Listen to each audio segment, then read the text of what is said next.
A mí se me causó a la edad de 3 años. Cuando tenía 3 años de edad, mi padre le dijo a mi mamá: esa niña y yo no podemos estar en la misma casa. Él creía que yo no era su hija. Él estaba convencido de que yo no era su hija. Si era así o no era así, no era mi culpa. Yo no pedí nacer. Pero a la edad de 3 años mi padre le dice a mi mamá: escoge entre esa niña y yo. Y mi madre lo escogió a él. Mi madre tenía una cantidad de hijos, un hijo por año cada el embarazo. Ella salía de su embarazo, inmediatamente quedaba otra vez embarazada, porque mi padre era uno de esos hombres machistas y muy promiscuo. Entonces en mi casa era de la siguiente manera: mi padre embarazaba a mi mamá, cuando la embarazaba se iba, luego que ella tenía su hijo, él volvía, la embarazaba y volvía y se iba. Pero fuera de eso, mi mamá le ayudó a levantar 2 hijos de él. Entonces mi mamá tenía sus propios hijos y los hijos de mi papá. Mi madre por aquello decide que se queda con él, porque era una mujer de campo. Recuerdo que la única persona que dijo: yo me hago cargo de esa niña, fue mi abuelo. Porque fuera de que decía que no era hija de mi padre, tenía una enfermedad en mi cuerpo. Todo mi cuerpo estaba lleno de granos. Entonces si alguien se hacía cargo de mí, implicaba cargar también con una enfermedad. Y los médicos no sabían, no daban razón el porqué de aquella enfermedad. Me voy a vivir con mi abuelo, y mi abuelo me levantó a su imagen y semejanza, hermano. Yo me vestía como él, caminaba como él, hablaba como él. Yo recuerdo que él un día hizo una apuesta con un amigo y se cortó su cabello, se lo quitó con una cuchilla de esas minoras en una borrachera. Y esa noche yo le dije: yo también. Y él no me dejó, pero cuando llegué a mi casa cogí las cuchillas de él y yo misma me quité parte de mi cabello. Cuando me vieron con toda esta parte sin cabello, entonces no les dio otro remedio que quitarme todo el cabello. Lo que él hacía, yo lo hacía.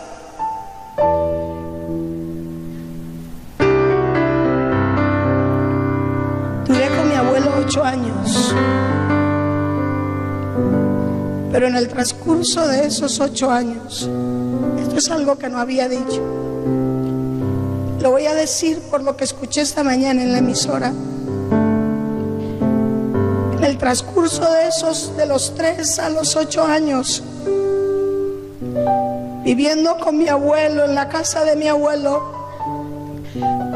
todas las noches mi abuelo, antes de yo dormirme, él me tenía que hacer dormir, porque si yo no me dormía, porque había un miedo en mí.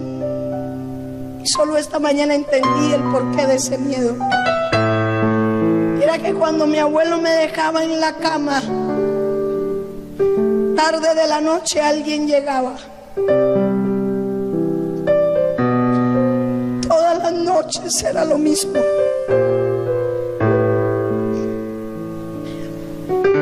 Todas las noches alguien llegaba y abusaba de mí, pero no era un hombre, era una mujer. Y todas las noches era lo mismo. Y todas las noches sucedía lo mismo. Yo recuerdo que aquella persona me decía que si yo le decía a mi abuelo, entonces me iban a echar de ese lugar. Y yo no quería perder a mi abuelo, yo no quería salir de ese lugar, porque era la única persona que me quería. Era la única persona que cuidaba de mí.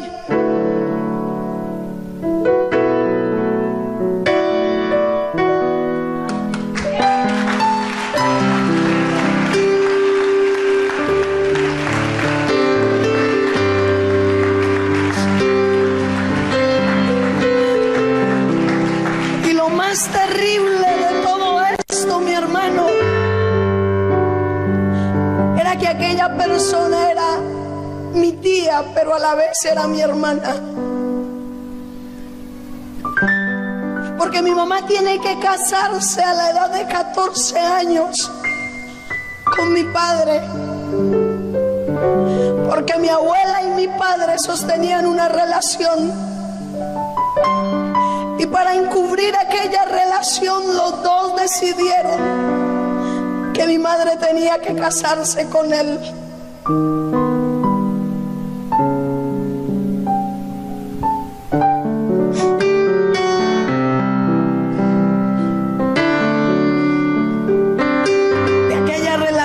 Nace esta persona.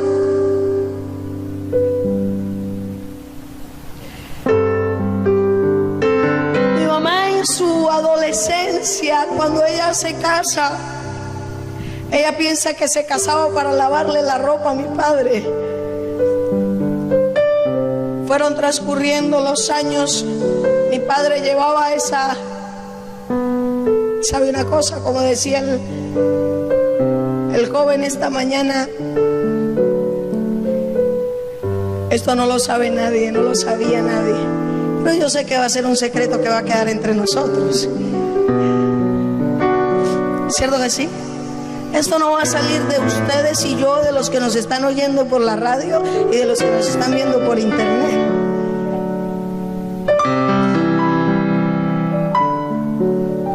Mi abuela y mi padre sostienen esa relación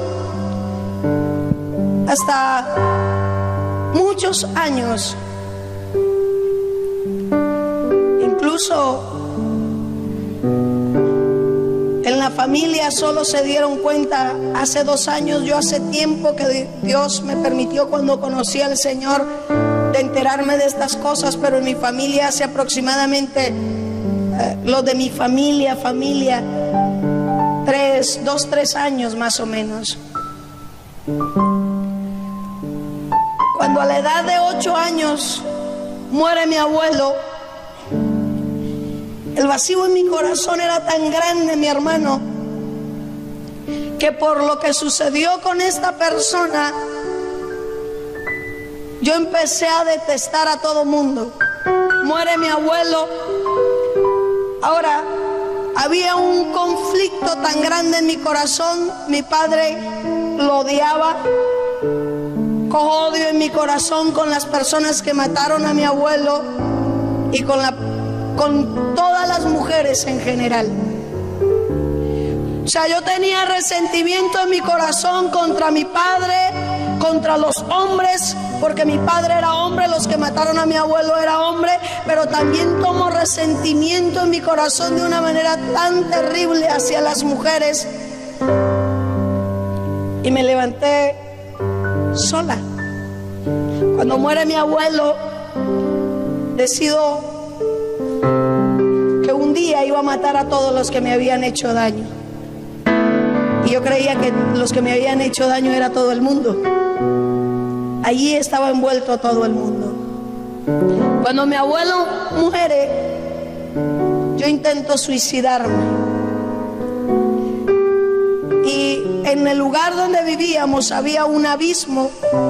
Y recuerdo que enterramos a mi abuelo, y unos días después del sepelio de mi abuelo, llego a aquel abismo y me lanzo por ese abismo. Y mientras iba descendiendo por ese abismo, mi alivio era: aquí terminó todo, esto se acabó. Pero Dios lo tiene, cuando Dios lo tiene a uno para algo, Él lo guarda. Mi hermano, no pude lograr lo que quería. Yo peleaba constantemente con Dios. Si usted mira a todas las personas que contamos esta clase de cosas, que nos han sucedido esta clase de cosas, siempre es: Dios no existe, Dios no es real, porque si Dios existiera, no hubiera permitido que alguien como yo sufriera tanto como sufrió en la vida. Y yo le decía al Señor, después de haber intentado suicidarme, me paré en el mismo abismo y yo le decía: si tú eres Dios, ven y pelea conmigo.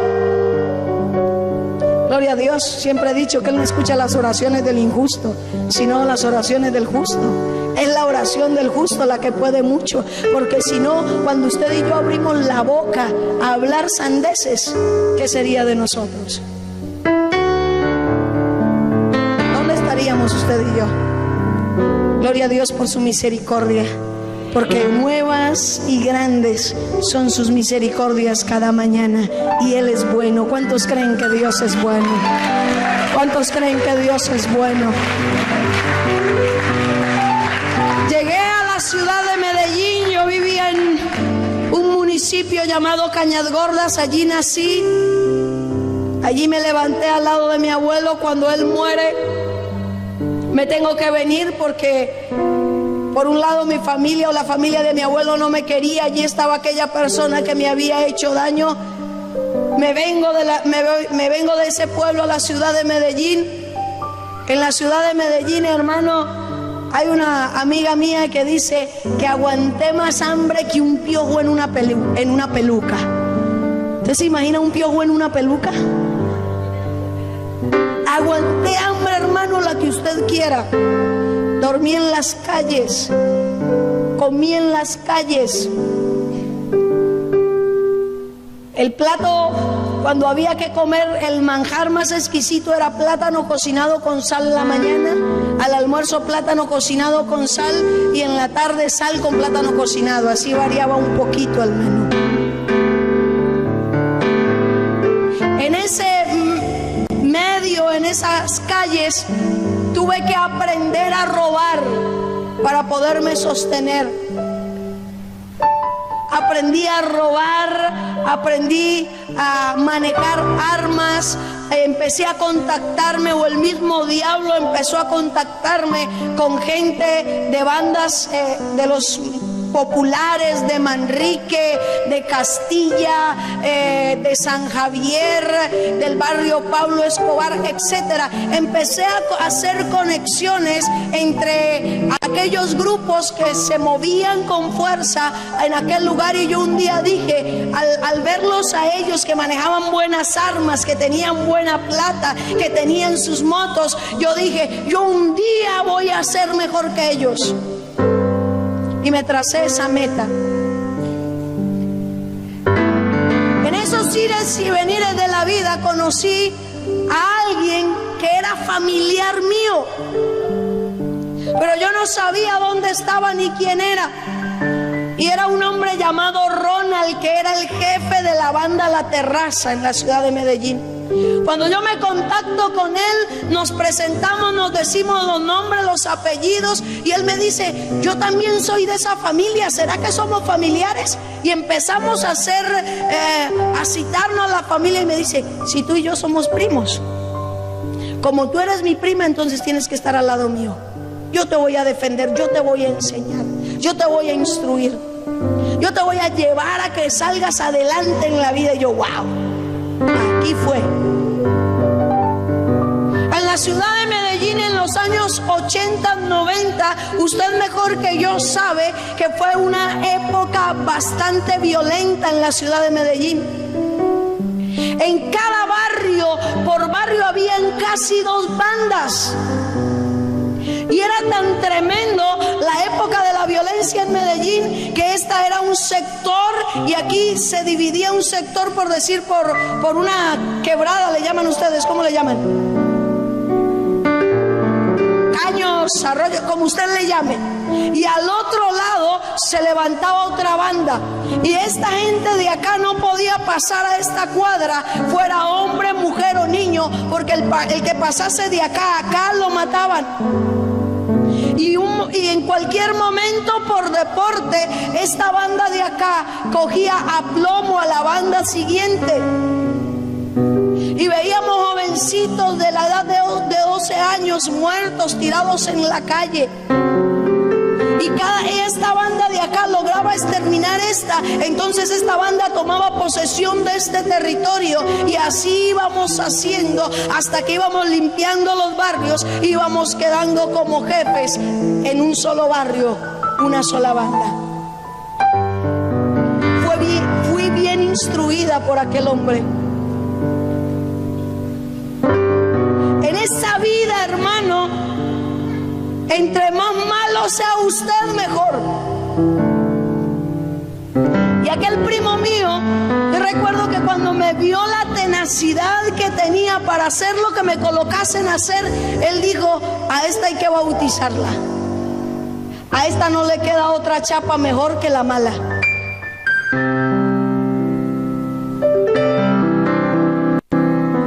Llegó un momento que una de esas bandas,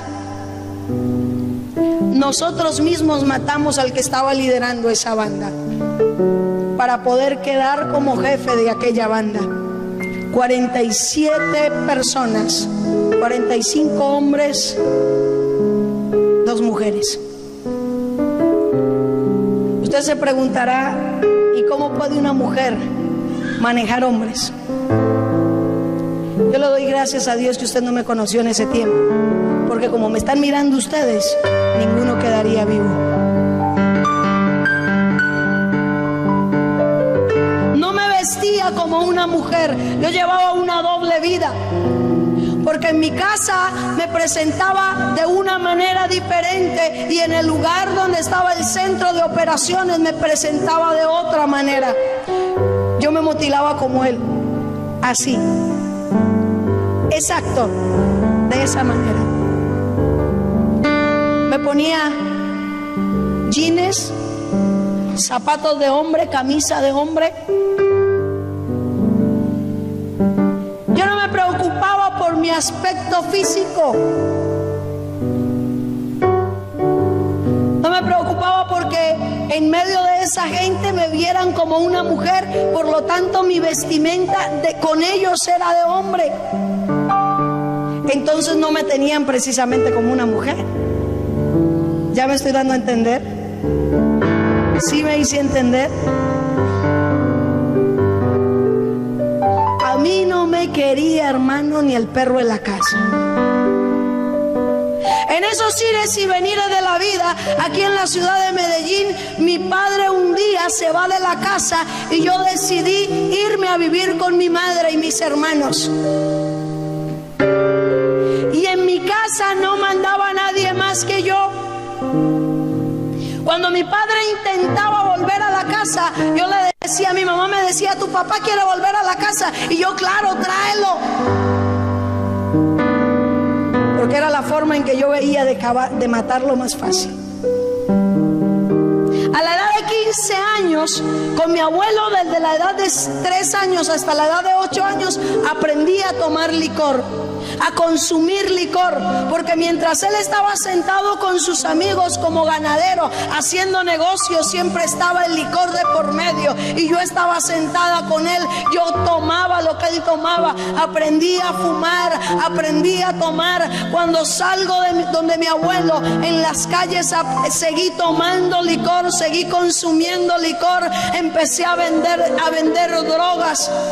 Cuando tengo la edad de 15 años, que me convierto en el jefe de aquella banda, pero también alcohólica, yo dije: voy a matar a mi padre. Hasta aquí llegó. Este es el tiempo de cobrar venganza con los que me han hecho daño. Mi hermano,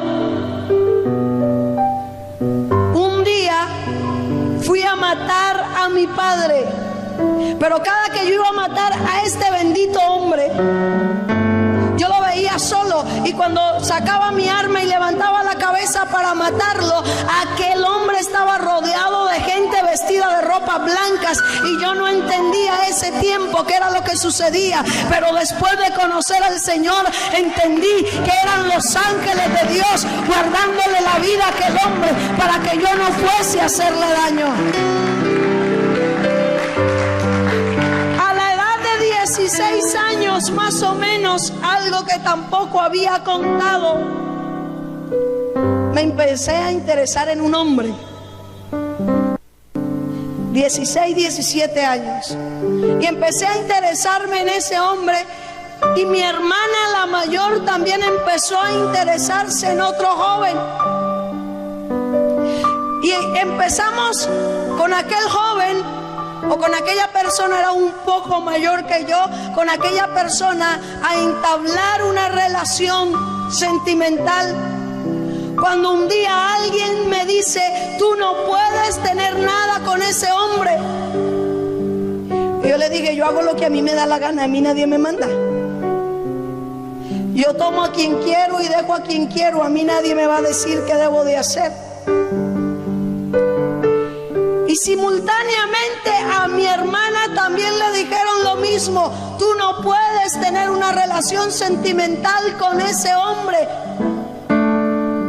Y en la insistencia de aquella persona de decirle a mi hermana: tú no puedes tener una relación con ese hombre, yo le dije: ¿y por qué ella no puede tener una relación? Si yo lo apruebo, no hay quien lo desapruebe. Y esta persona me dijo: es que son hermanos. Cuando volteó a mirarme, me dijo a mí también: es que son hermanos. Éramos hijos todos del mismo Padre.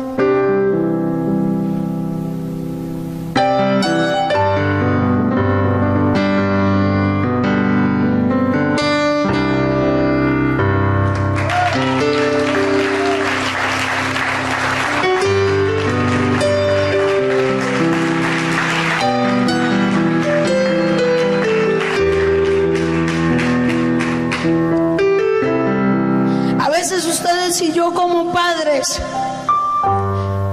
no sabemos el daño que producimos a nuestros hijos.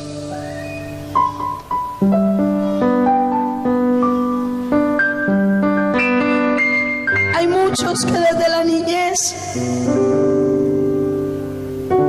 el mismo Satanás los ha usado para dañar a otros. A veces usted y yo juzgamos con ligereza.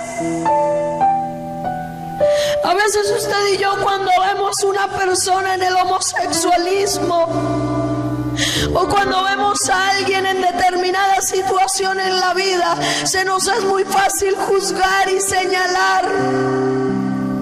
Y en vez de presentarle la solución a la persona del problema en el cual está, nos ponemos a señalar con el dedo acusador. Pero no sabemos, hermano, que hay gente que está ahí no porque quiere, sino porque otros desde su niñez o desde antes de haber sido concebidos marcaron su vida.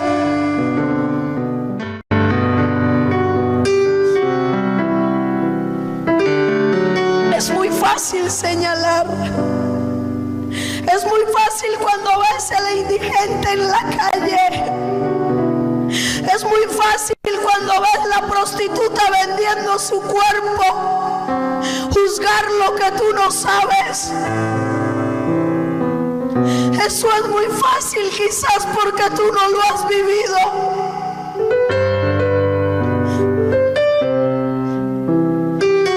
¿Qué tal si te pusieses en los zapatos de ese que está pasando el problema y en vez de juzgarlo vas y le presentas el evangelio? ¿Qué tal si en vez de cuestionar la prostituta o de cuestionar al homosexual, vas y le dices que hay un Cristo que está dispuesto a perdonarlo? Vas y le dices que hay un Cristo que, a pesar de que él está viviendo en ese pecado, hace más de 2000 años murió por él.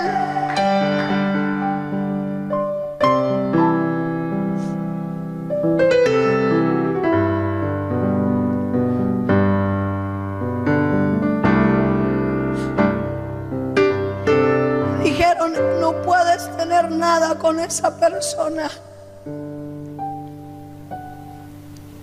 porque esa persona es tu hermano.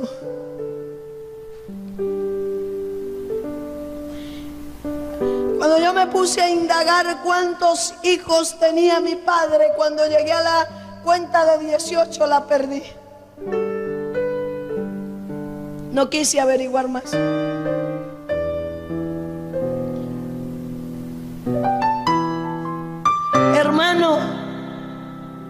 amigo que nos está oyendo, Dios estableció un hombre para una mujer.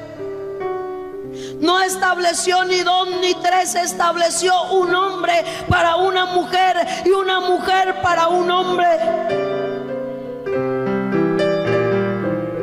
Satanás hoy ha tomado la modalidad también del divorcio para regar hijos por todos lados.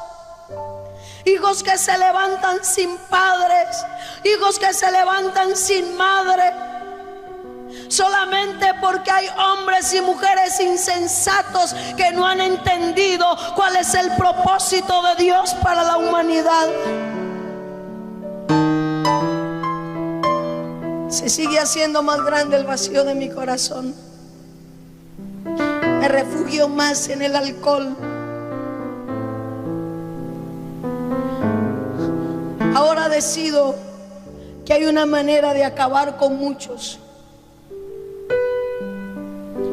Levantamos un laboratorio de coca, sembramos coca y empezamos a procesarla y a sacarla.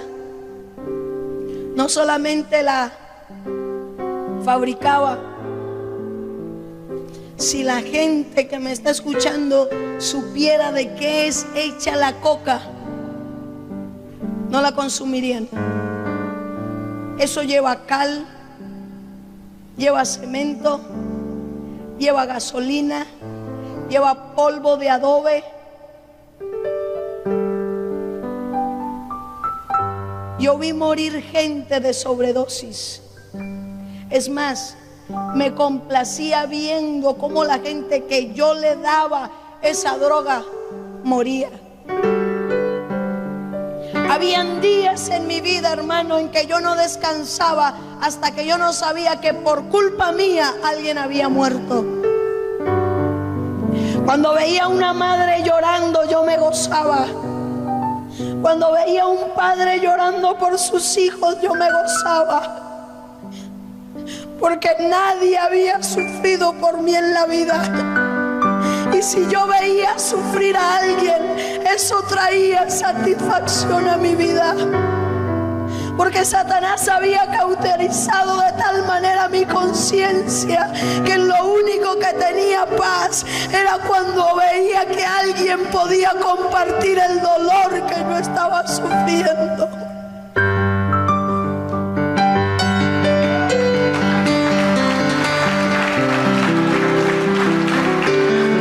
Hoy no lloro de dolor, hoy lloro de satisfacción de ver que un Cristo murió por mí y que cambió la historia.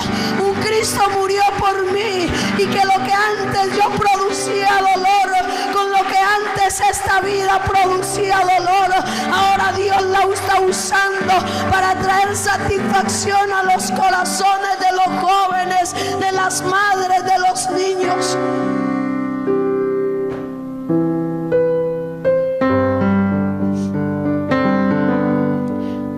Recuerdo que un día había un joven que estábamos buscando hacía mucho tiempo para matarlo.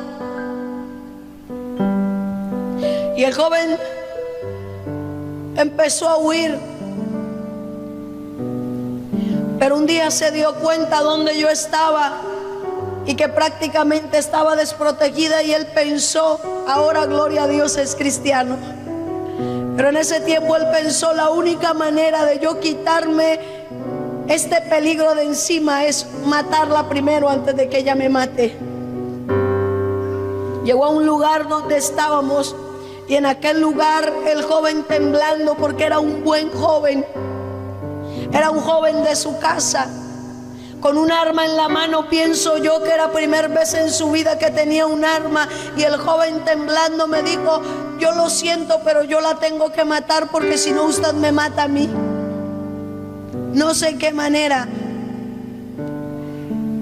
pero era experta en artes marciales. Le quito el arma a aquel joven y estábamos en un tercer piso, y yo le digo, tienes 3 minutos para que te escapes de aquí, porque si no yo sí te voy a matar. pero yo estaba en la única salida que había para que él saliera. Y recuerdo que aquel varón, aquel jovencito, cuando yo empecé a contar 1, 2, y cuando iban 2, él se tiró de ese tercer piso. Se quebró sus piecitos, sus manitos, pero como pudieron, huyeron con él. Había una posesión tan demoníaca en mi vida, hermano, que no me importaba si fuese mi mamá o no. Al que me tocase matar, lo mataba. Un día alguien desde un 4º piso me tiró una roca de este porte y cayó a este lado de mi cabeza. Quedé inconsciente por más de 15 días y perdí la memoria aproximadamente por 6, 7 meses, algo así. Cuando yo recupero mi memoria, me dicen qué había sucedido. Recupero mi memoria, voy a buscar a las personas que habían hecho eso. Como usted entenderá, ya no estaban. Pero con el grupo de personas que tenía, movimos cielo y tierra hasta que lo encontramos. Y hice lo mismo con él. Lo que él hizo conmigo, yo lo hice con él, con la diferencia de que él no vivió. A la edad de 18 años, más o menos, me toca huir de la ciudad de Medellín. 16 años, algo así. Me toca huir de la ciudad de Medellín porque se hizo un asalto. Y me fui a esconder a una selva que quedaba 6 horas a caballo de donde había civilización. Y en esa selva había una casita donde yo fui a esconderme. Y habían unos seres en la tierra que yo odiaba más que mi padre y que aquella mujer que le dije, y eran los evangélicos. Porque todo evangélico que le predicaba a la gente que andaba conmigo se convertían los más malos. Cambiaban la pistola, cambiaban las armas por una Biblia. Y yo fui cogiéndole odio a aquellas personas. Y estando allá en esa selva, ¿quién cree que llegó? Los evangélicos. Y yo miraba para todos lados y decía, pero aquí no hay a quien convertir. ¿A quién le van a predicar? A los pájaros, a los animales. Amén. Dios los había mandado por mí. Donde usted se meta, amigo que nos está escuchando, si Dios tiene un propósito con usted, donde usted se meta, allí Dios le va a mandar un mensajero que le diga que Cristo le ama. Allí va a mandar Dios un mensajero que le va a decir que usted es importante para Dios y lo va a acercar de tal manera que no le va a dejar otra salida.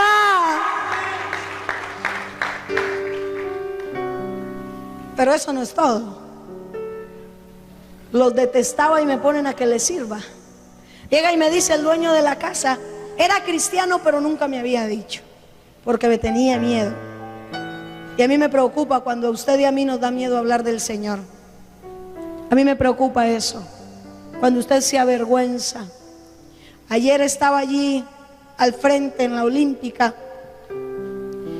y alguien se puso a llorar. Y yo le dije, ¿por qué lloras? Porque es que el Señor que mataron todo mundo lo quería.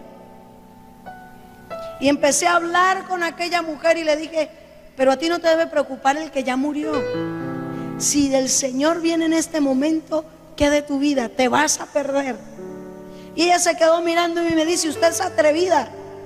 ¿Cómo me viene a decir eso? Y yo, si tú no buscas a Dios, te vas a perder. Hay veces que a usted y a mí nos da miedo. Y Dios puede ponerle a usted una persona enfrente y quizás sea la última oportunidad que tiene esa persona para escuchar de Cristo. Quizás sea la última oportunidad que tiene esa persona para que su nombre sea inscrito en el libro de la vida. Y usted no habla, usted se queda callado. Hermano, tiene que hablar. Oigan, no dejen de oír. Usted y yo tenemos que predicar la palabra del Señor a quien sea. Al rico, al pobre, al homicida, al no homicida, a todos tenemos que predicarle, porque Cristo no hizo acepción de personas. Aquel hombre nunca me había hablado, nunca. En ese tiempo que estuve allí, aproximadamente 4 meses, nunca me había hablado.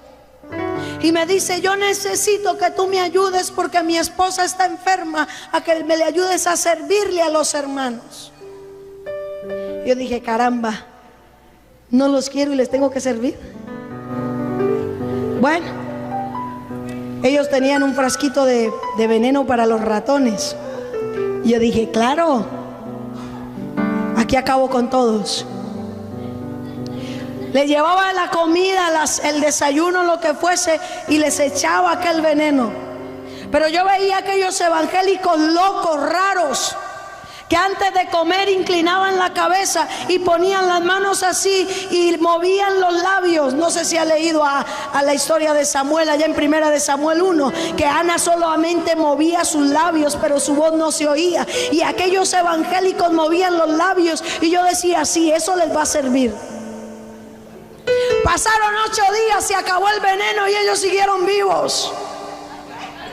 Porque lo que dice la palabra, si usted lo cree, si usted lo cumple, si usted lo vive, se va a hacer una realidad en su vida. La Biblia dice: cielo y tierra pasarán, mas mis palabras no pasarán. Hay algo a lo que Dios no puede negarse, y esa es su palabra. Él nunca negará su palabra. Si Él dijo que nos iba a proteger, Él nos protegerá. Si Él dijo que iría delante de nosotros abriendo caminos, Él lo hará, porque Él no es hombre para mentir, ni hijo de hombre para arrepentirse.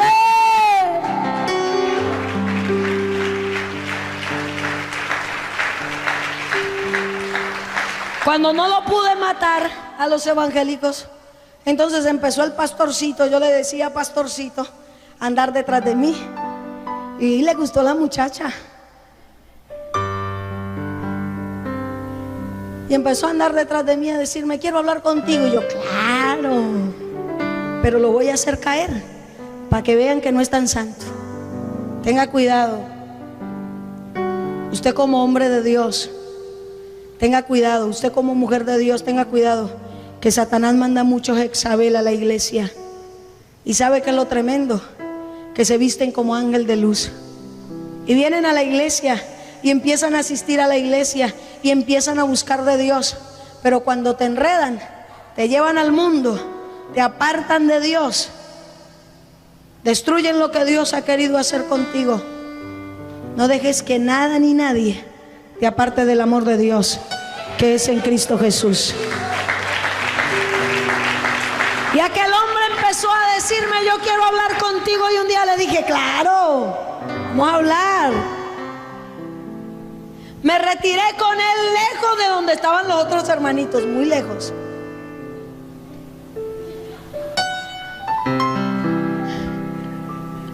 ¿Por qué se ríe? Me retiré con él lejos. Y el hombre empieza a hablar. Yo le dije: claro, habla. Yo pensé que me iba a decir otras cosas. Cuando él me dice Jesucristo, yo: un momentico, te cambio los 5 minutos por 5 segundos. Después de los 5 segundos, si no corres te mato. Y él me dijo: así tú me mates, otra persona va a venir a decirte Cristo te ama. Cuando él termina de decirme eso, yo saco una pistola y le digo: corre, porque te voy a matar.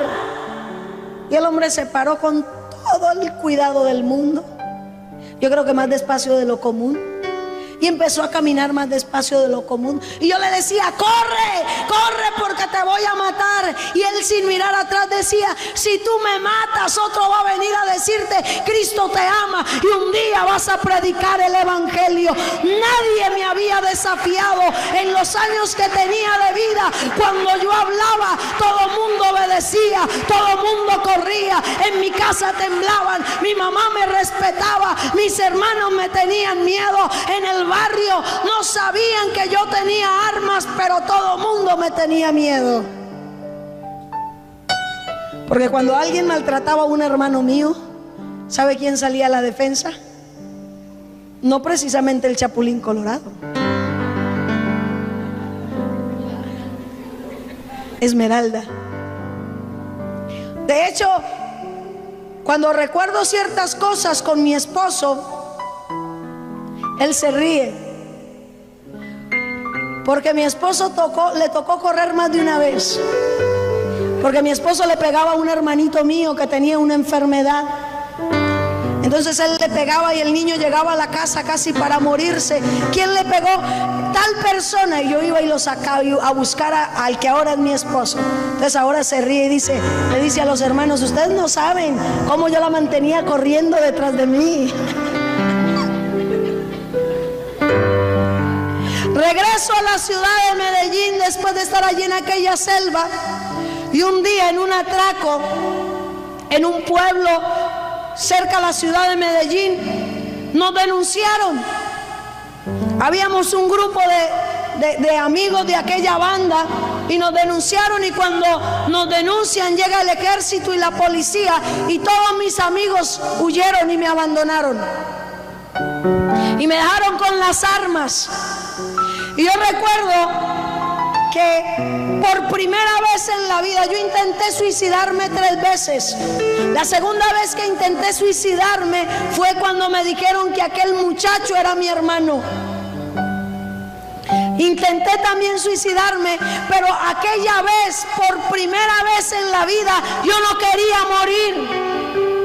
Y cuando vi al ejército y la policía, nos habían denunciado por atraco.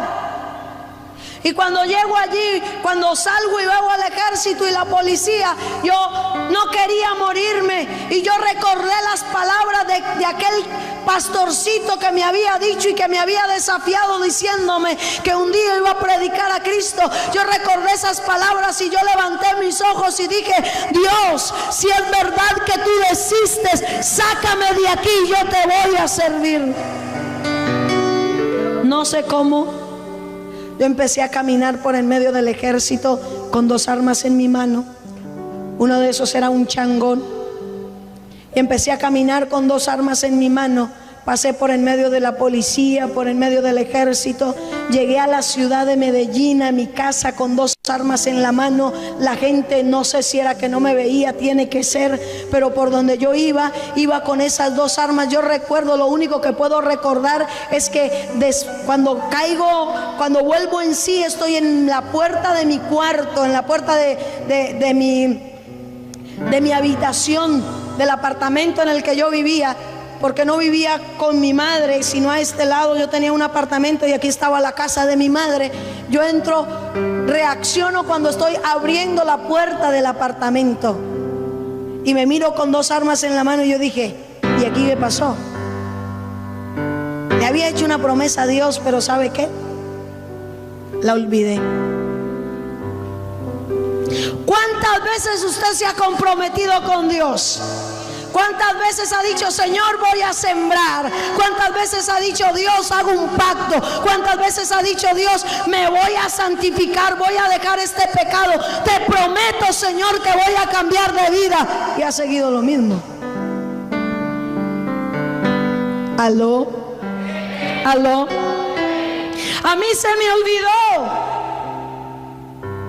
Se me olvidó el compromiso, el pacto que hice con Dios, y siguió transcurriendo mi vida en la delincuencia, siguió transcurriendo mi vida en el vandalismo, en el sicariato. Yo Yo recuerdo que en la ciudad de Medellín, en la época de Pablo Escobar, a nosotros nos pagaban 2 millones por cabeza de policía con el arma. Teníamos que mostrar el arma y nosotros pagábamos 1 millón. O sea, a mí me decían, matas tanto y por cada policía que mates, te damos tanto. Nosotros contratábamos otras personas y esos nos hacían los favores a nosotros. De una manera muy violenta matan a mi primo y secuestran a mi primo, el que era el jefe de la banda La Terraza, y secuestran a un hermano de él. Aquello produjo en medio de ese sector de la delincuencia la guerra más sangrienta que pudimos vivir. Mataban niños, adolescentes, se mataban ancianos, todo lo que cayese por aquella venganza. Parientes muy cercanos míos murieron por causa de esto. Recuerdo que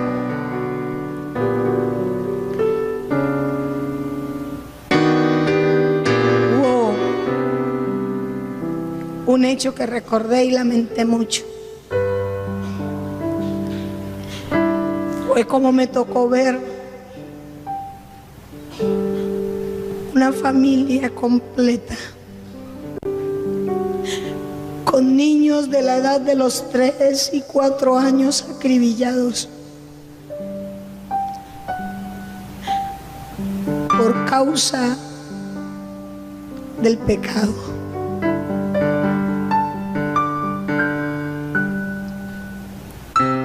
Me caso con el que ahora es mi esposo, conozco el que ahora es mi esposo, me caso con él, pero él no sabía quién era yo. Ayer le contaba a alguien que cuando él iba a hacerme la visita, él era el hombre más juicioso que yo pude haber conocido en la tierra. Él iba a mi casa, me hacía la visita de novios hasta las 10 de la noche. Él salía a las 10 de la noche de mi casa y se iba a dormir. A las 10:30 yo llamaba a su casa, me hace el favor y me pasa a Jaime, él se llama Jaime López. Ay no, él está durmiendo, Esmeralda. Cuando me decían él está durmiendo, en la esquina me estaba esperando un carro blindado. Me iba. Sin él darse cuenta que yo salí en ese carro, duramos 8 meses. A los 8 meses alguien le contó. Aquella relación por poco termina. ¿Usted qué hace en un carro así, así? Yo no, tranquilo. Lo que pasa es que son negocios que yo hago por las cosas que yo tengo que hacer todos los días, pero no es nada malo. Lo que pasa es que hay una amiga, y empezaba el diablo a acomodar las cosas. Terminó creyendo. Me caso con aquel hombre, pero cuando tenía 2 meses de casada, sucedió lo que yo creí la peor tragedia en mi vida. No había pasado, yo creía que no había pasado por cosa tan horrible como la que me sucedió a los 2 meses de casados. ¿Sabe qué sucedió? Mi esposo se volvió evangélico.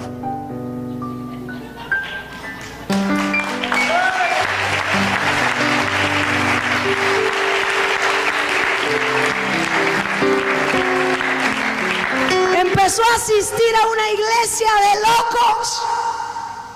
Y todos los días que el hombre iba a la iglesia, llegaba de la iglesia a las 9 de la noche a la casa y se tenía que quedar de las 9 de la noche hasta las 3 de la mañana tocando la puerta. Mi amor, ábrame, mi amor, déjeme entrar. Yo no estaba haciendo nada malo, yo no vivo con evangélicos. Llévate tus cobijas y tus cosas para donde los evangélicos, porque conmigo no vives. Le abría la puerta a las 3 de la mañana, entraba se metía debajo de las cobijas y empezaba a decir: Dios, gracias por la esposa que me diste, porque es la mejor mujer del mundo. Es una mujer comprensiva, es tierna, es amorosa, es hacendosa, y un día ella va a predicar tu palabra.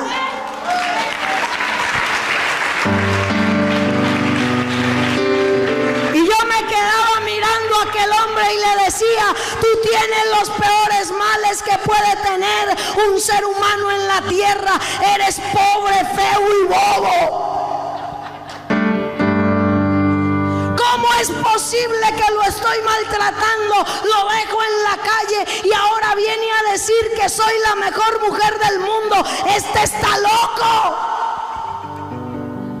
Pero yo no sabía que la Biblia dice que había que llamar las cosas que no son como si fuera, que lo imposible para Dios no existe. Yo no sabía que la palabra tenía poder y que lo que él confesara se iba a volver una realidad.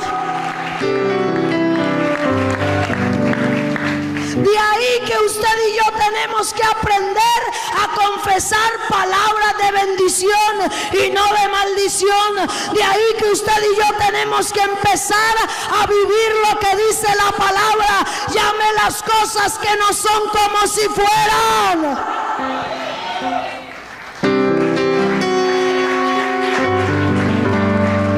El diablo es experto en hacernos ver y a que creamos solo lo que estos ojos carnales ven. ¿Sabe qué ve usted con estos ojos? Maldad. Usted ve el esposo borracho, que va a seguir siendo borracho. El hijo desobediente, que va a seguir siendo desobediente. Eso es lo que usted ve con estos ojos. Lo que dice la Escritura es que la fe es la certeza ¿de qué? De lo que se espera, y la convicción de lo que no se ve. ¿Qué espera ver usted?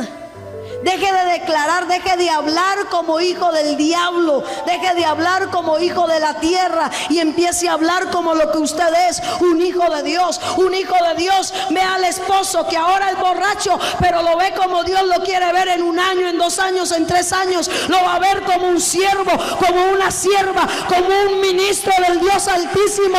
Está en usted y en mí empezar a declarar con la palabra vida. La Biblia dice que en el poder de la lengua está la vida o la muerte. ¿Qué quiere usted, vida o muerte?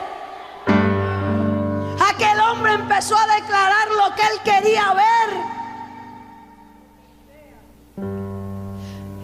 y siguió yendo a su iglesia. No le importaba. Y un día llegó, no sé qué había pasado ese día, pero ese día llegó y yo le dije: no vivo más contigo. Ese día él tomó una decisión radical por Cristo.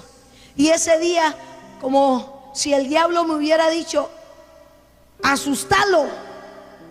Si vos lo asustás, él deja de ser evangélico. Llego, le digo yo: no vivo más contigo por evangélico. A los 5 minutos llega la mamá y le dice: tú tienes que escoger. Nosotros habíamos construido una casa, pero no nos habían hecho los papeles de aquella casa.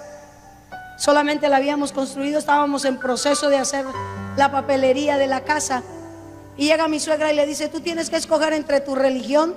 Porque a propósito, pastora Lucy, mi suegra era más católica que el Papa.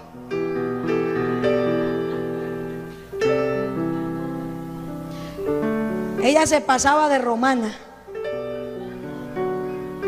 Llega y le dice: escoge entre tu casa o tu religión, tu mamá, tu casa, tus hijos o tu religión. Y este hombre llega y me mira a mí, la mira a ella, mira a un niño que tenía ya pequeño de bracitos. Llega y me dice: aunque mi madre y mi padre me dejaren, con todo Jehová me recogerá. Y yo sé que mi Redentor vive y que mis ojos un día le verán. Cuando yo vi la determinación de aquel hombre, yo dije: está loco. ¿Qué tienen esos evangélicos que le lavan el cerebro a la gente? A nosotros no nos lavan el cerebro. A nosotros nos lavan toditos, desde la coronilla hasta la punta de los pies. Esa sangre preciosa derramada en la cruz del Calvario no cambia la mente del hombre, cambia la vida del hombre, cambia el proceder del hombre, transforma la mente y el corazón del hombre, hace de lo que no es algo que sí es, lo que no era lo pone a ser, porque Él es el que da vida a lo que estaba muerto.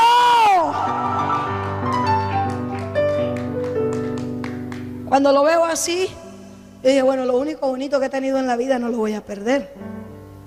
Y le dije, negociemos. Yo me voy contigo, pero si tú no me hablas del evangelio. Y él me dijo, te lo prometo, yo no te hablo del evangelio. Qué bendición son las suegras, ¿cierto que sí? Me cogieron todas las cositas y nos las sacaron a un andén, porque mi suegra decía, a mi hijo lo prefiero ver con otra mujer que evangélico. A mis hijas las prefiero de prostitutas que de evangélicas. Eso decía mi suegra. Pero ¿sabe qué tan lindo es Dios? Que todos los hijos son evangélicos ahora.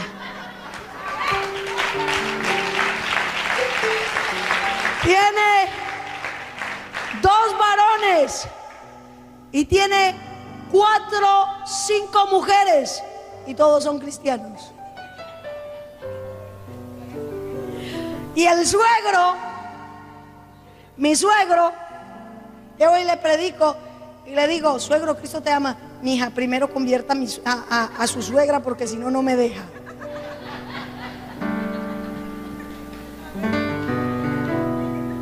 Yo recuerdo que Dios empezó a usar mi hijo, tiene 14 años, pero ha sido un joven muy temeroso de Dios. Y cuando tenía 5 años, esta señora no permitía que nadie le hablara del evangelio. Y mi hijo se iba con un Nuevo Testamento sin saber leer. Y se iba y veía a la abuelita prendiéndole velas a todos esos muñecos. Y le decía, mamita, esos muñecos no ven, esos muñecos no hablan. Dios te va a castigar por esos muñecos. Y le cogía los muñecos y se los dejaba caer y los quebraba. Y decía, si ve que eso no es Dios.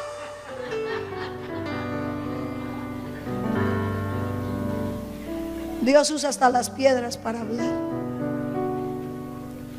La única persona que esa señora permitía que le hablara era mi hijo. Y nos preocupamos por enseñarle palabra, por instruirlo. Cuando tenía como 5 añitos iba y le predicaba. Entonces mi esposo nos sacan las cositas, la suegra nos saca las cositas.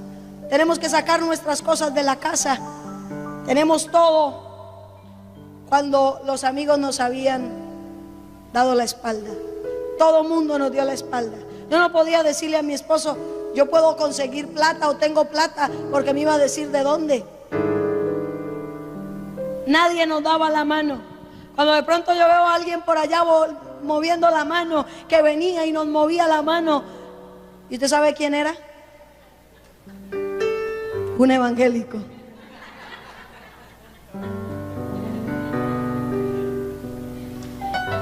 A mí me asombra Dios. Y es que cuando Dios pone sus ojos sobre alguien, lo cerca, le cierra las puertas.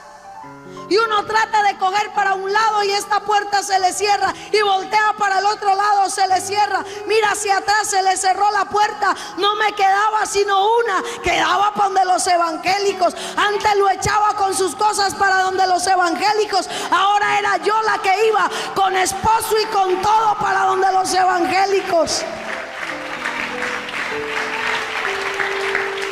Pero eso no es todo.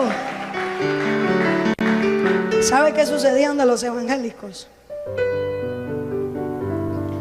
Todos los miércoles tenían un culto. Todos los miércoles les tenía que escuchar la cantaleta, la palabra y los cantos. Y había un canto que me gusta mucho, que ellos entonaban, ahora me gusta. Ellos entonaban una canción todos los días que iban al culto. Yo no sé si era que no se sabían otra, pero todos los días cantaban lo mismo. Llegaron los aleluyas y esta fiesta se prendió. Y míralos como dicen aleluya, gloria a Dios. Y el mundo nos llama locos y de paso se ríen de nosotros. Y yo decía, ¿y cómo no se van a reír? La misma canción todos los días. Eso era un tormento para mí, mi hermano. No le cambiaban ni de ritmo. Y usaban una caja vallenata y usaban una guacharaca, porque el pastor era un señor alto, moreno, del Urabá antioqueño, y usaba su caja y usaba su guacharaca y un pedacito de guitarra, y eran esas fiestas. Y yo decía, por favor, cámbienle aunque sea de canción. Y todos los días era lo mismo. Todos los días. Mientras ellos trataban de dar su culto, yo le ponía todo el volumen al televisor, pastora, o al equipo. Le subía todo el volumen y venía el dueño de la casa a decirme, mérmele por favor. Y yo le decía, ¿y por qué la voy a mermar? Estaba acostumbrada a mandar. Y el pastor le decía, déjala. Cada que el pastor se me arrimaba, me decía, Jesucristo la ama. Y yo a él solito, porque nadie sabía. Yo no sé el anciano cómo hizo para guardarme el secreto. Le mostraba una pistola y le decía, mire viejito, si usted me vuelve a decir eso, yo lo mato. Y él me decía, otro va a venir a decirte que Cristo te ama y que un día le vas a servir.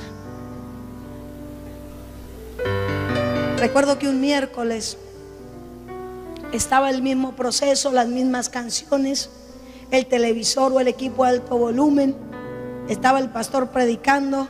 No sé en qué momento yo escuché una palabra, amor, y escuché el versículo del Evangelio según San Juan, capítulo 3, versículo 16, pero lo escuchaba así: porque de tal manera amó Dios a Esmeralda, que ha dado a su único hijo, para que si ella cree en él, no se pierda,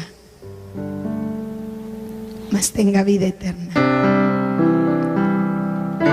El versículo se repetía en mi mente una y otra y otra vez, y ese versículo bajaba de mi mente a mi corazón, y empezó ese versículo a moverse en mi mente, y de repente estaba yo de rodillas llorando, y yo podía sentir, mi hermano, por primera vez las caricias del Señor, el dulce abrazo del Maestro. Yo podía sentir como el verdadero amor que solo viene del cielo, por primera vez a la edad de casi 22 años estaba llegando a mi vida, y Él me abrazaba y Él me decía, yo morí por ti, Esmeralda. Es que Él murió por nosotros, hermano.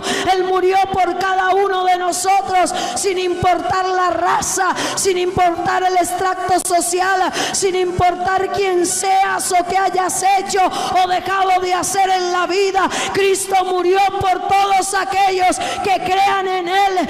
Él vino a darnos vida y vida en abundancia. Aunque el trabajo del diablo ha sido robar, matar y destruir, es más poderoso el Cristo que tenemos, que vino a dar vida, que vino a dar vida, que vino a dar vida. Aleluya.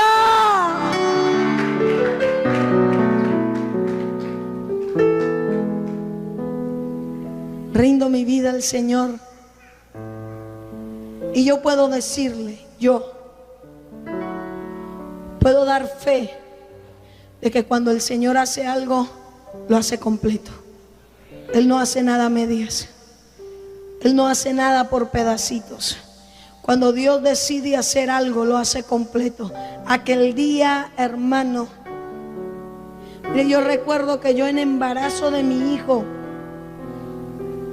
mayor, Cuando estaba empezando el embarazo de mi hijo, yo no conocía al Señor. Yo recuerdo que estando embarazada, yo me tomaba una garrafa de aguardiente antioqueño o de ron antioqueño sola.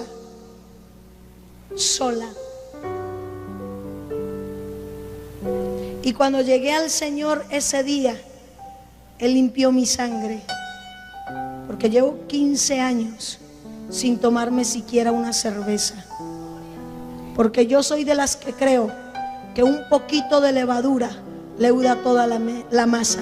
Yo no creo en los cristianos que se toman una cervecita. Yo no creo en los cristianos que se toman una copita de vino. Es que un poquito de levadura, mi hermano, contamina. Un poquito de levadura leuda toda la masa. Si usted de esos que dice, yo me tomo una para la sed o para los riñones, olvídese que con Dios eso no funciona. No, yo no creo en esa clase de cristianos. Y me puede presentar título de pastor, de lo que usted quiera, pero no creo en usted. No creo. Porque cuando Cristo vino a mi vida, desde ese día Cristo cambió mi vida. Yo era la mujer más vulgar que había sobre la tierra. Para todo tenía una respuesta. Y desde ese día Él cambió mi vocabulario. Así es que cuando usted dice la grande y después dice, ay, es que se me salió, no me venga con cuentos que se le salió, que si la dijo era porque estaba en su corazón y no había sido limpio o sano de eso. Conozco al Señor, Él cambia ese día mi vida, y estando ahí de rodillas, Dios me dice, tienes que perdonar a tu padre. Y yo me paré y le dije, un momentico, tampoco. Por culpa de Él he sufrido todo lo que he sufrido, ahora lo tengo que perdonar. Y escucho la voz de Dios que me dice, si tú no lo perdonas, yo no tengo nada para ti. Salí corriendo de aquel lugar, busqué a mi padre. Cuando yo lo veo y él me ve a mí, él pensó que lo iba a matar. Y yo le digo, Padre, perdóname por todo el daño que te he hecho. Y aquel hombre se voltea y me dice, si hay alguien que tiene que perdonar, pedir perdón, soy yo. Hoy somos los mejores amigos.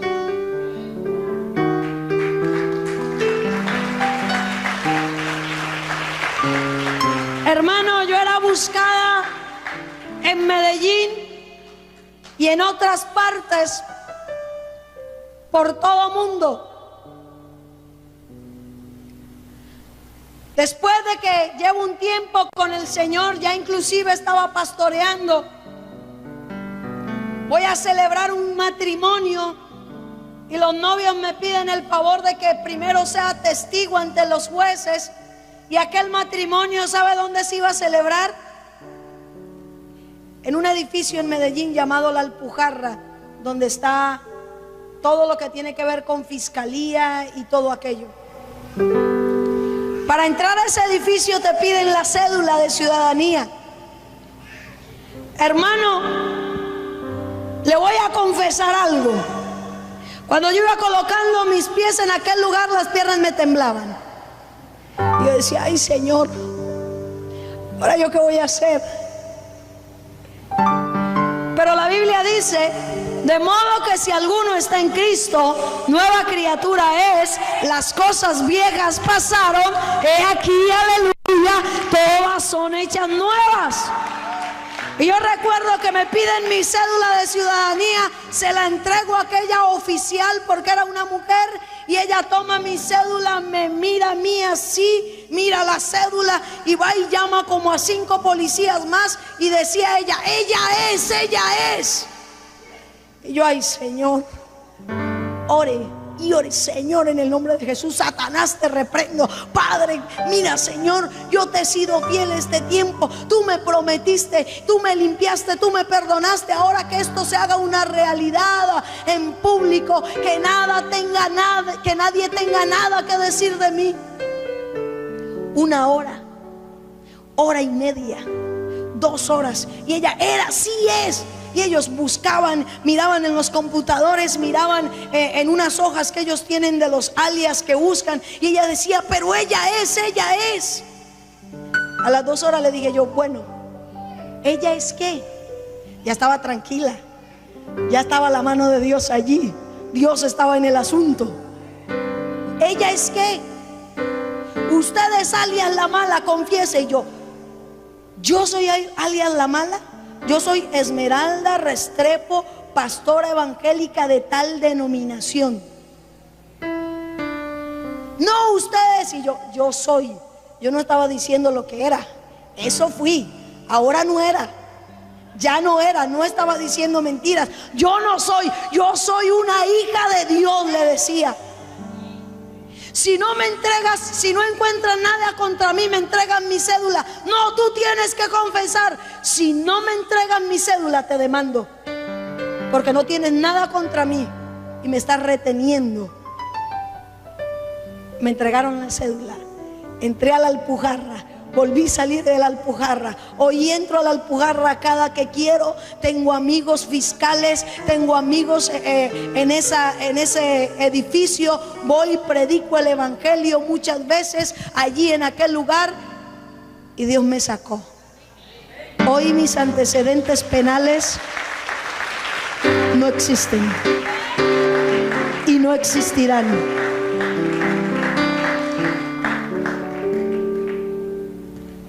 Ahora, ¿en qué época de su vida se creó ese vacío existencial? Los que nos están escuchando, ¿qué fue lo que marcó su vida que produjo ese vacío? En el capítulo 12 del libro de Eclesiastés, y con esto terminamos. Mire lo que dice la escritura. Después de toda la faena de Salomón, después de todo lo que Esmeralda hizo, Salomón terminó en el capítulo número 12, versículo 13, diciendo lo siguiente: el fin de todo el discurso oído es este: teme a Dios y guarda sus mandamientos, porque esto es el todo del hombre. Salomón dijo: definitivamente lo único que me puede saciar, lo único que me puede llenar, lo único que puede traer paz, lo único que puede traer unidad, lo único que puede traer transformación al ser humano es Dios, es Cristo. A mí no me pudo cambiar mi madre, a mí no me pudo cambiar la sociedad, a mí no me pudo cambiar Alcohólicos Anónimos, no pudo cambiar los drogadictos a ningún centro de rehabilitación. El único que puede hacer algo por la humanidad es Cristo. El fin de todo esto es: teme a Dios y guarda sus mandamientos, porque esto es el todo del hombre. Después de conocer al Señor, hay algo que a mí me está preocupando, y es la niñez. Por favor, madre de familia, por favor, padre de familia, tenga cuidado con sus hijos. Cuando yo decido, o cuando Cristo mejor me encuentra, yo hago un pacto con Dios y le digo: Dios, si el diablo un día me quiso dañar para dañar tu obra, ahora tú úsame para dañar la obra del diablo. Y yo quiero que donde Dios me permita ir predicando su palabra, yo pueda ver los jóvenes, los niños, los ancianos, hombres, mujeres rendidos a los pies del Señor. Yo le voy a invitar a usted que siembre por los niños. Hay un deseo profundo en mi corazón, un fuego en mi corazón tan grande por ayudar la niñez, porque desde la edad de muy pequeña yo sufrí Ahora estoy orándole al Señor. No sé cómo, no sé de dónde va a traer Él el dinero, pero tengo un grupo de niños a los cuales vamos a sacar de las calles y los vamos a llevar a un lugar. Estoy orándole al Señor porque me están vendiendo un lugar para ese proyecto. Yo no tengo el dinero, pero mi papá sí. Mi papá sí. Y yo le dije: Señor, todo niño que me permitas que llegue a mí, permíteme que sea mi hijo. Yo tengo 3 hijos, 2 que son propios, una que tomamos así, y hay un buen grupo de niños que estamos viendo con ese propósito de llevarlos con nosotros, que sean nuestros hijos, 10, 20, 30, 50, 100, 1000, los que Dios quiera. Él me va a dar con qué sostenerlos, con qué darles estudio, con qué de esos niños yo pueda ver que salgan predicadores, apóstoles, profetas, evangelistas, pastores, maestros, ministros de alabanza, que yo pueda ver cómo los sacamos del lodo donde el diablo los quiso dañar, y que ahora los veamos en unos pocos años sirviéndole al Señor, llevando el evangelio como yo lo estoy haciendo y como muchos de ustedes lo están y lo irán a hacer. Ahora yo quiero que se coloque sobre sus pies.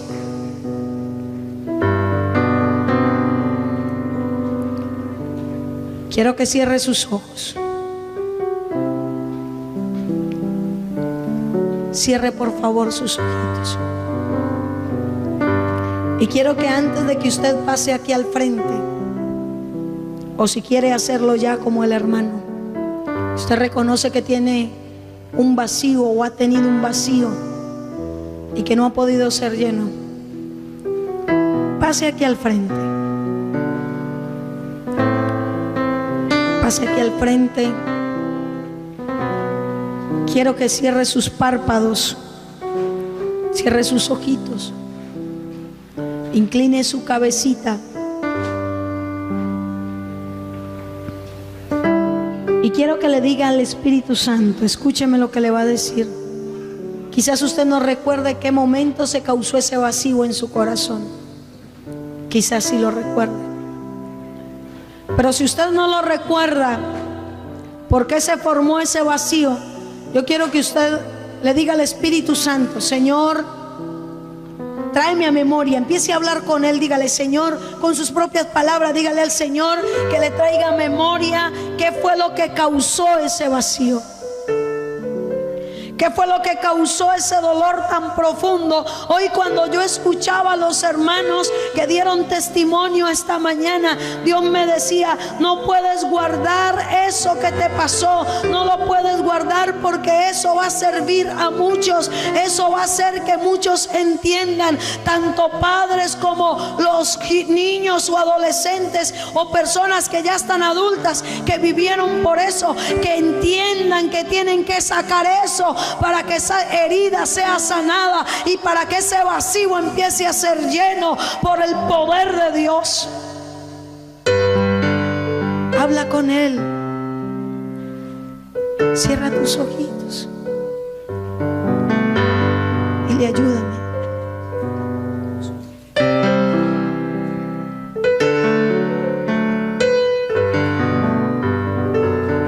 Levanta tus manitos.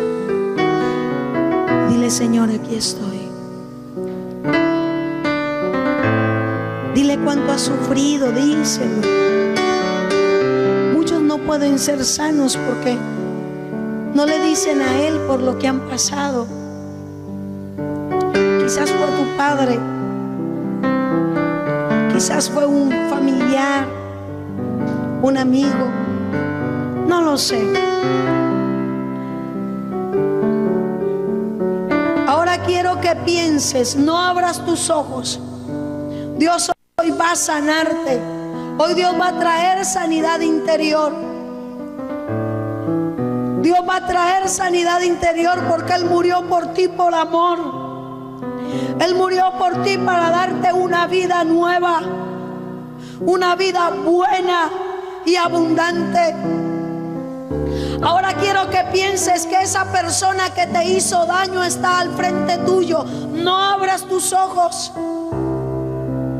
Quiero que pienses que esa persona que te hizo daño y que causó ese vacío existencial está al frente tuyo, y ahora tú le vas a empezar a decir a esa persona lo que tú sientes y el dolor que él causó en ti. Díselo. Si fue tu padre, dile. Si has llegado o llegaste a aborrecer a tu padre, dile: yo te aborrezco por esto y por esto. Pero necesitas sacar lo que hay dentro. Necesitas dejar que aquello salga, que aquello fluya, para que el Espíritu de Dios pueda venir y transformar tu vida. Mientras cantamos esta canción, tú vas a hacer eso. Dile a la persona, piensa que la persona que te hizo ese daño lo tienes ahí al frente, y tú vas a poder desahogarte.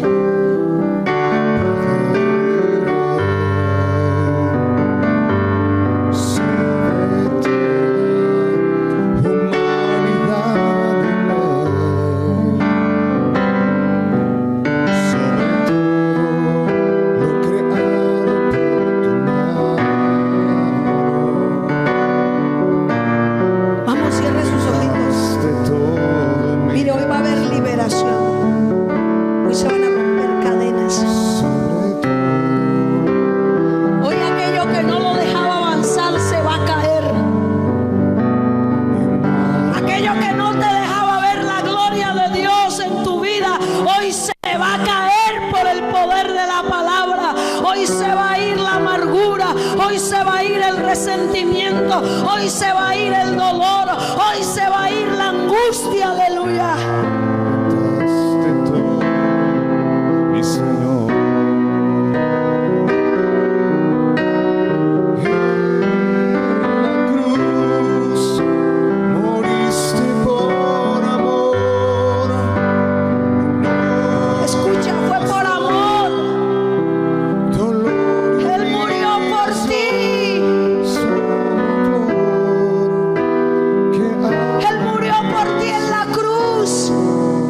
Aunque tú y yo lo pisoteamos, aunque tú y yo muchas veces no hemos sido fieles, Él murió fue por amor, no por tus obras, no porque tú eras bueno. Al contrario, murió porque estábamos separados de Él. En la cruz llevó nuestro pecado.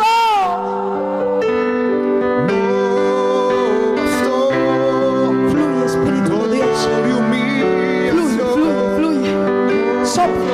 Sopla, liberta. Ahora, en el nombre de Jesús de Nazaret, desata unción de liberación en este lugar. Desata unción de liberación en este lugar. Ujieres están pendientes, ujieres. Ahora, en el nombre de Jesús de Nazaret, sopla, Espíritu de Dios. Ahora, sopla, rompe cadenas. Ahora se rompen las cadenas por el poder de la palabra.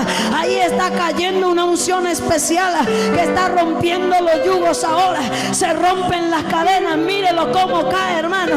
Mírelo cómo caen sin que nadie los ministre, porque es el mismo Espíritu de Dios que en esta mañana está soplando en este lugar. Ahora ese niño es libre. Ahora recibe liberación. Ahora, en el nombre de Jesús de Nazaret, se rompen las cadenas. Sugieres por acá, rápido. Ahora, en el nombre de Jesús de Nazaret, sopla. Ahora. Y racatara masoa.